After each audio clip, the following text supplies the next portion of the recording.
کھانا پکانے کی ذمہ داری بھی بیوی کی نہیں ہے؟ میری بہنیں اگر ہیں تو سنو، آج تمہیں خوش کر دیتا ہوں، اگر تمہارا پتی تمہیں پورا خرچہ نہیں دیتا ہے تو تم اپنے پتی کی جیب سے اتنا پیسہ اس کو بتائے بغیر لے سکتی ہو جتنی تمہیں ضرورت ہے۔ معاف کیجئے گا، 150 روپے ساڑی کی ضرورت ہے تو 3000 مت لینا۔ میں یہ باتیں بہت کم بتاتا ہوں، اس لیے کہ ایک جلسے میں ہم اپنی بیوی کو لے کر گئے تھے اور وہاں ہم نے یہ بتا دیا، دوسرے دن میری ہی جیب سے 5000 غائب ہو گئے، تو اس لیے تھوڑا ڈر لگتا ہے، عورتیں ناجائز فائدہ اٹھانے لگتی ہیں۔ پھر بیویوں کو چاہیے کہ وہ اپنے شوہر کی جیب سے اتنا لیں جتنے میں بچوں کا، اور وہ بغیر بتائے بھی لے سکتی ہے، اس کو چوری میں نہیں لکھا جائے گا، کیونکہ عورت آپ کے پیسوں کی حقدار ہے اور آپ اپنے بچوں پر خرچ کریں، یہ آپ کی ذمہ داری بنتی ہے۔ بہت زیادہ نہیں، بالکل کنجوسی بھی نہیں۔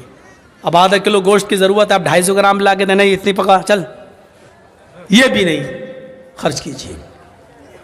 میاں بیوی میں بہت پیار محبت بھی ہونی چاہیے۔ اور سنو، عورتیں اگر کبھی غصہ ہوں تو شوہروں کو چاہیے، آپ لوگوں کو، ہمیں اور آپ کو، کہ ان کی کچھ سن لیں۔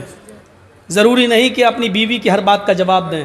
حضرت عمر فاروق کے پاس ایک نوجوان آیا شکایت لے کر اپنی بیوی کی، تو ان کے ایک باہر کمرہ بنا ہوا تھا، اس کمرے میں بیٹھ گیا تو کیا ابھی حضرت عمر نکلیں گے تو اپنی بیوی کی شکایت کریں گے، لیکن دیکھ رہا ہے کہ اندر آواز آ رہی ہے، دروازے پہ کان لگایا تو کیا سن رہا ہے کہ ان کی بیوی عمر کے اوپر برس رہی ہیں، صاحب تم تو چلے جاتے ہو، پکنے کو کون لائے گا، کھانے کو کون لائے گا، آٹا کون لائے گا، چاول کون لائے گا، یہ کون لائے گا، تم تو چلے جاتے ہو، تمہیں فکر ہوتی ہے پھر گھر کی۔ حضرت عمر سر نیچے ڈال کے کر رہے ہیں، یہ کہنے لگا لو، یہ اٹھ کے چلنے لگا۔ حضرت عمر تھوڑی دیر کے بعد گھر سے نکلے، کمرے میں آئے کہ ہیں یہاں تو ایک آدمی بیٹھا، دیکھا وہ جا رہا ہے، اس کو آواز دی، اے ہلو سنو، اے، اس نے پیچھے مڑ کے دیکھا، ادھر آؤ، جی تم تو میرے پاس آئے تھے نا؟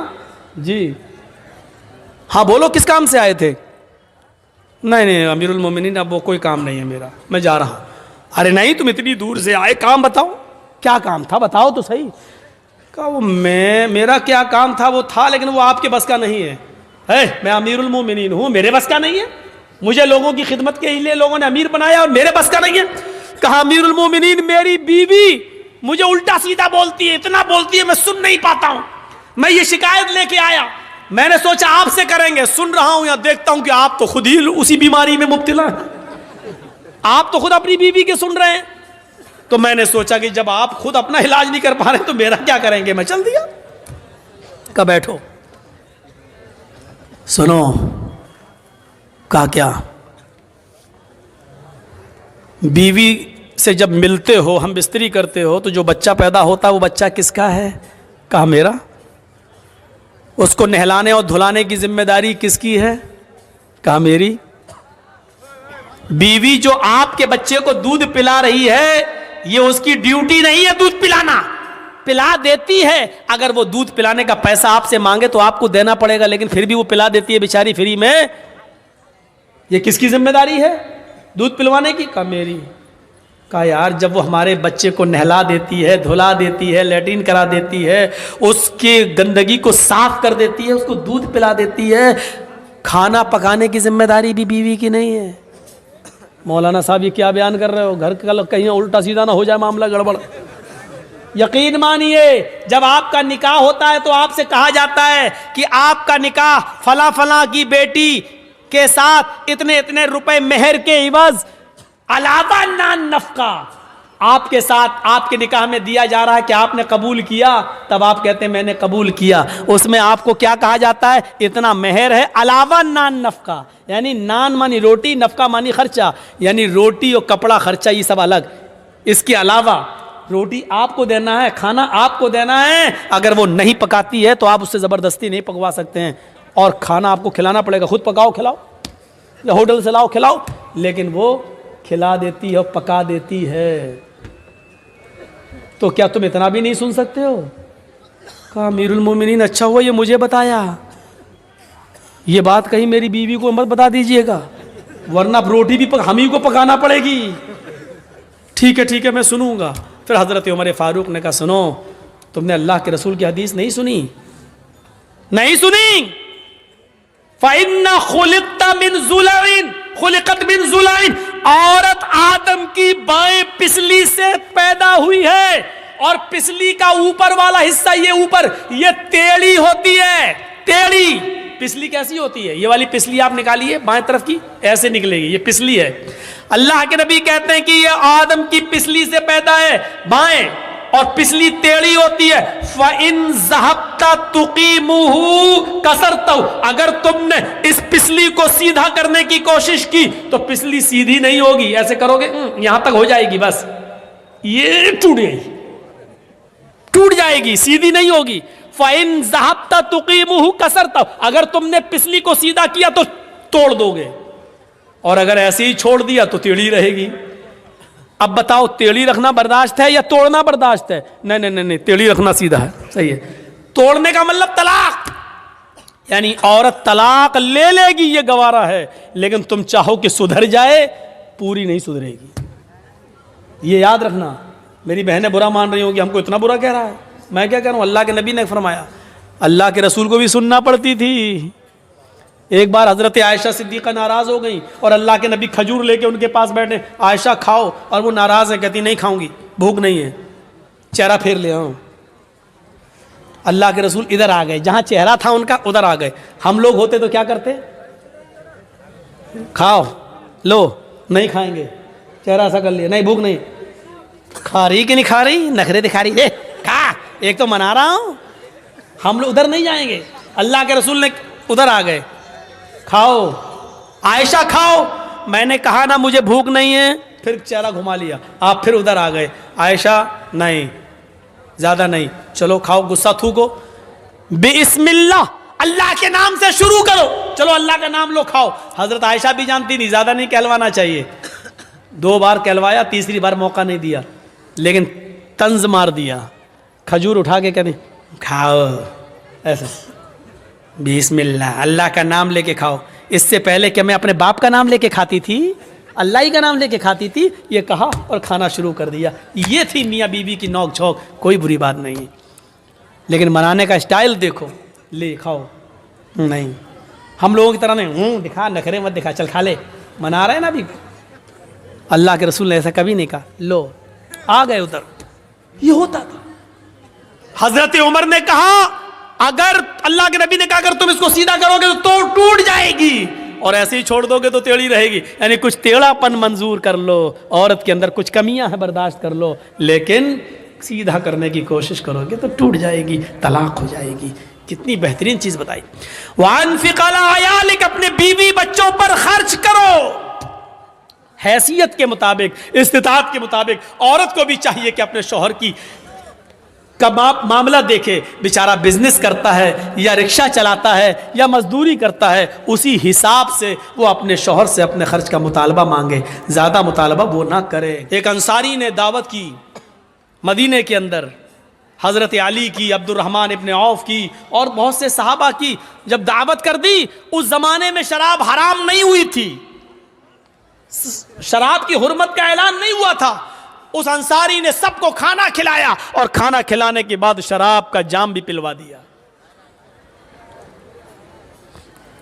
شراب پی, حرام تو ہوئی نہیں تھی, اس لیے جو لوگ پیتے تھے وہ پی لیتے تھے. شراب یہاں پی, اور یہاں مغرب کی اذان کی آواز آنے لگی.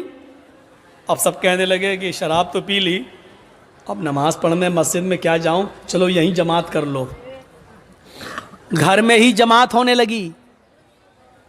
حضرت عبد الرحمن ابن عوف کو امام بنا دیا. حضرت عبد الرحمن ابن عوف نماز پڑھا رہے ہیں مغرب کی, حضرت علی اور دوسرے صحابہ پیچھے کھڑے ہیں, اور مغرب میں زور زور سے قرآن کی تلاوت کی جاتی ہے, وہ بھی کر رہے ہیں. شراب اپنا رنگ دکھانے لگی, دماغ پہ چڑھنے لگی. اور یہاں قرآن کی آیت پڑھ رہے ہیں الحمدللہ رب العالمین الرحمن الرحیم مالک یوم الدین ایاک نعبد و ایاک نستعین اہدنا الصراط المستقیم صراط الذین انعمت علیہم غیر المغضوب علیہم ولا الضالین. گاڑی صحیح چلی یہاں تک. اس کے بعد انہوں نے آنے لگا, چڑھ گئی, اب نماز میں ہے. بسم اللہ الرحمن الرحیم, اب قرآن کی سورت شروع ہو گئی. قُلْ يَا أَيُّهَا الْكَافِرُونَ لَا أَعْبُدُ مَا تَعْبُدُونَ. قرآن کی آیت یہی ہے, لیکن یہ کیا پڑھ رہے ہیں نماز میں؟ قُلْ يَا أَيُّهَا الْكَافِرُونَ نَحْنُ نَعْبُدُ مَا تَعْبُدُونَ. بالکل معنی ہی الٹ دیا. ترجمہ کیا ہوا؟ قُلْ يَا أَيُّهَا الْكَافِرُونَ, اے محمد صلی اللہ علیہ وسلم کہہ دو اے کافرو, لا اعبد ما تعبدون, میں ان جھوٹے خداؤں کی پوجا نہیں کرتا جن کی تم کرتے ہو. یہ ہے ترجمہ. لیکن انہوں نے کیا پڑھ دیا؟ نحن نعبد ما تعبدون. اے محمد صلی اللہ علیہ وسلم کہہ دو کہ اے کافرو, میں بھی ان جھوٹے خداؤں کو پوجتا ہوں جن کو تم پوجتے ہو, میں بھی ان کی عبادت کرتا ہوں جن کی تم کرتے ہو. معنی ہی بدل گیا. اللہ اللہ کر کے کسی طرح نماز ختم ہوئی. وہاں اللہ کے نبی کے اوپر قرآن کی آیت نازل ہوتی ہے, یا ایھا الذین آمنوا لا تقربوا الصلاۃ وانتم سکارا حتی تعلموا ما تقولون.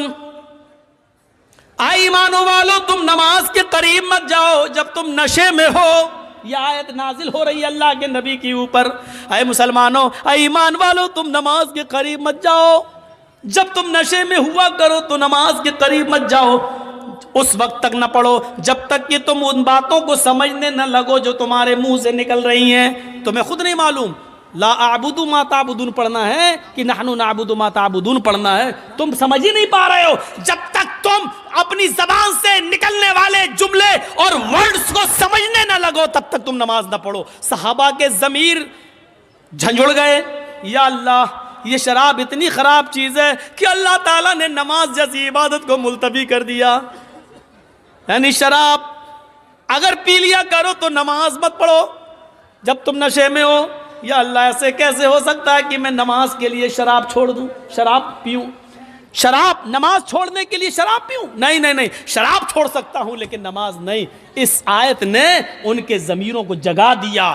مسلمانوں, ایمانداری کے ساتھ بتاؤ ہمارے ضمیر کتنے جاگے ہوئے ہیں شراب کے تعلق سے؟ کتنے؟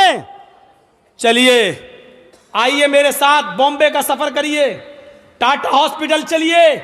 میں نے اپنے چچیرے بھائی کا, پھپھیرے بھائی کا علاج 11 سال تک کرایا ہے ٹاٹا ہاسپٹل میں, اور 11 سال کرانے کے بعد بھی اللہ کے حکم کے آگے کسی کی نہیں چلتی.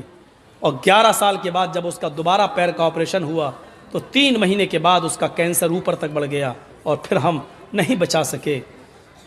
وہی ہوا جو اللہ کو منظور تھا.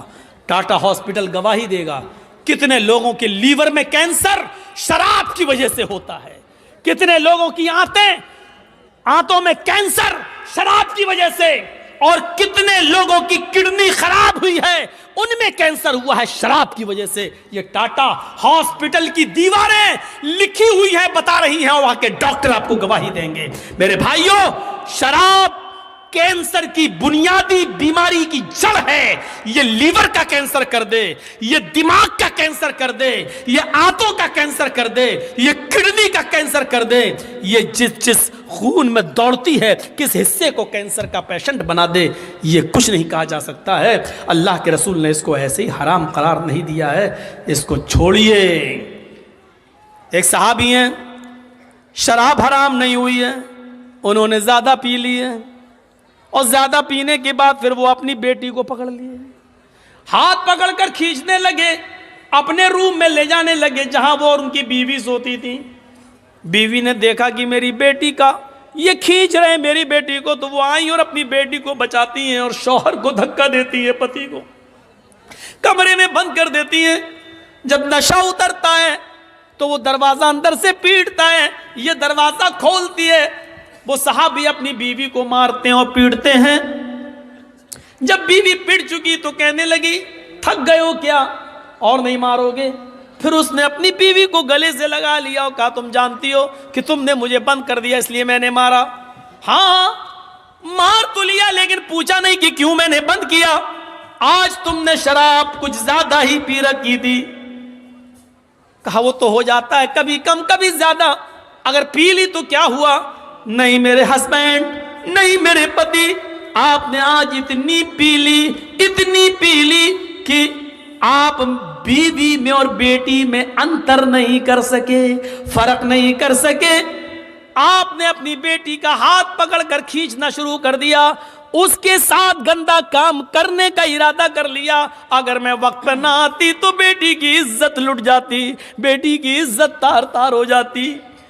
صحابی یہ جملہ سنتے آنکھوں میں آنسو آ جاتے ہیں, زاروں کی تار روتے ہیں, آسمان پہ نظر ڈالتے ہیں کہ اللہ یہی جملے سننے کے لیے تو نے مجھے زندگی دی ہے, کیا یہی مجھے سننا باقی رہ گیا تھا؟ یہ زمین پھٹ جاتی, میں زمین میں دھس جاتا.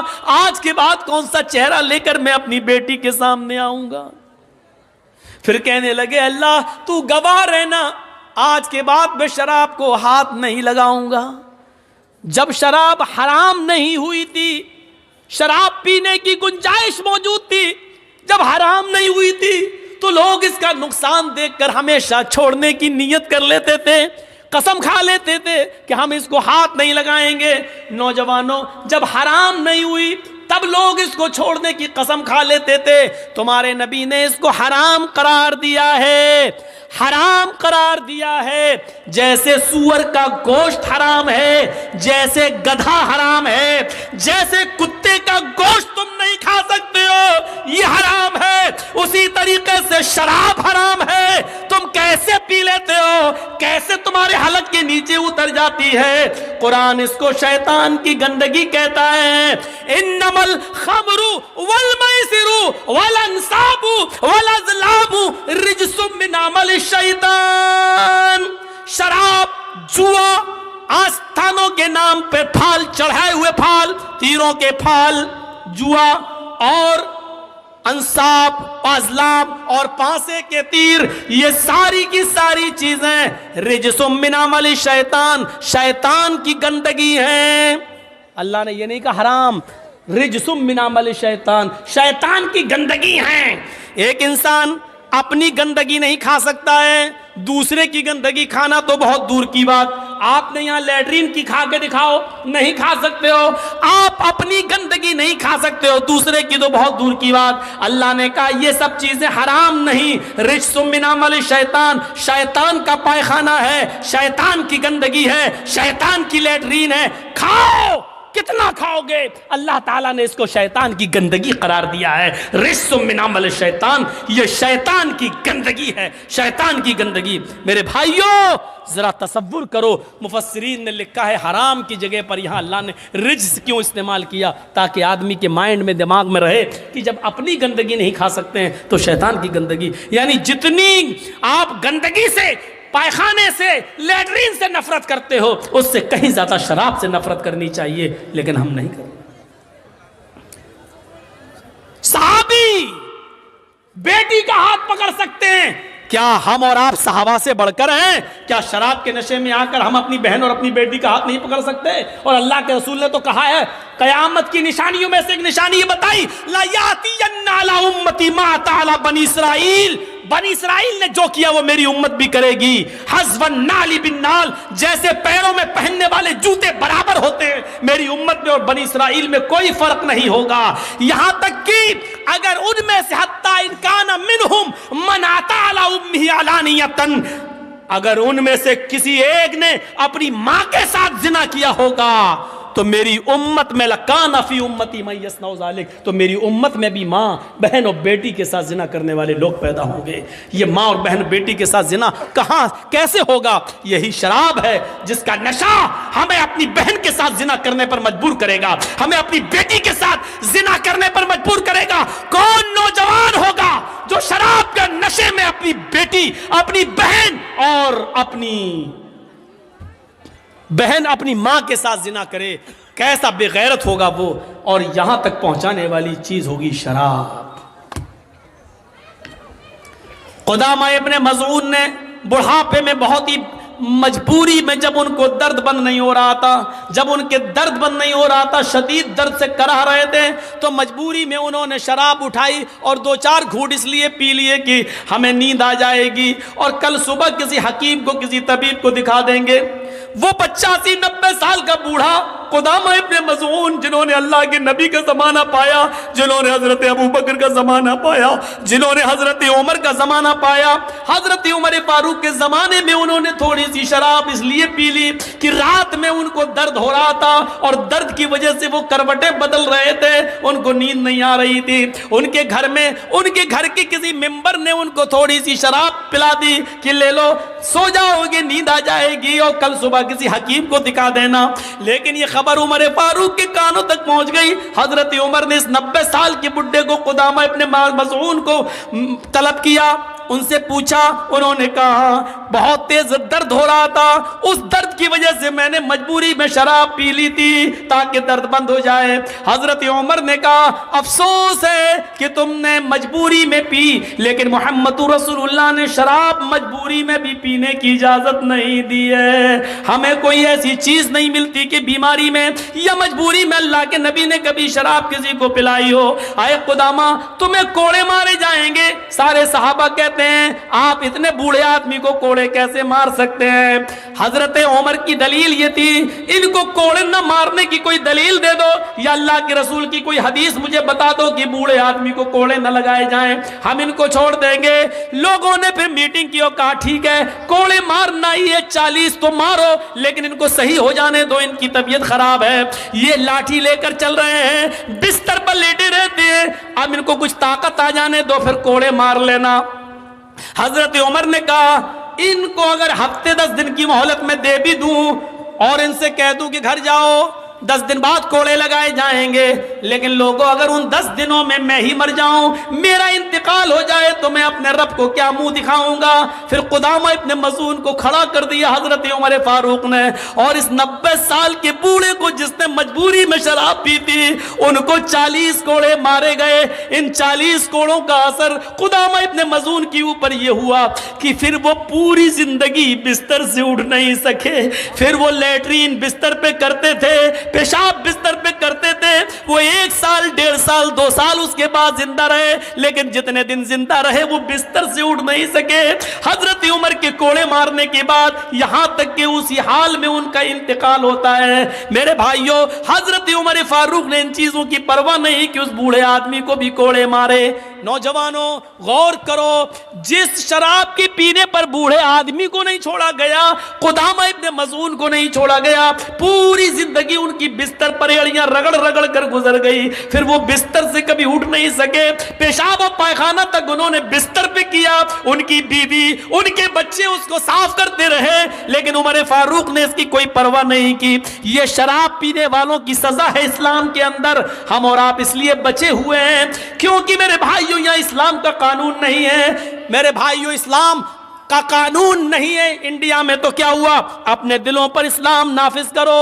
سب سے بڑا مسلمان وہ ہے جو اسلام کے قانون کو اپنے دل پر نافذ کرے، جو شریعت کو خود اپنے دل سے مانے، محمد رسول اللہ کے بتائے ہوئے راستے پر خود چلے اور دوسروں کو چلنے کا حکم دے۔ میرے بھائیوں یہ ہے وَلَا تَشْرَبَنَّ خَمْرًا فَإِنَّهُ رَأْسُ كُلِّ فَاحِشَةٍ، ہر برائی کی جڑ ہے، اس لیے شراب مت پینا۔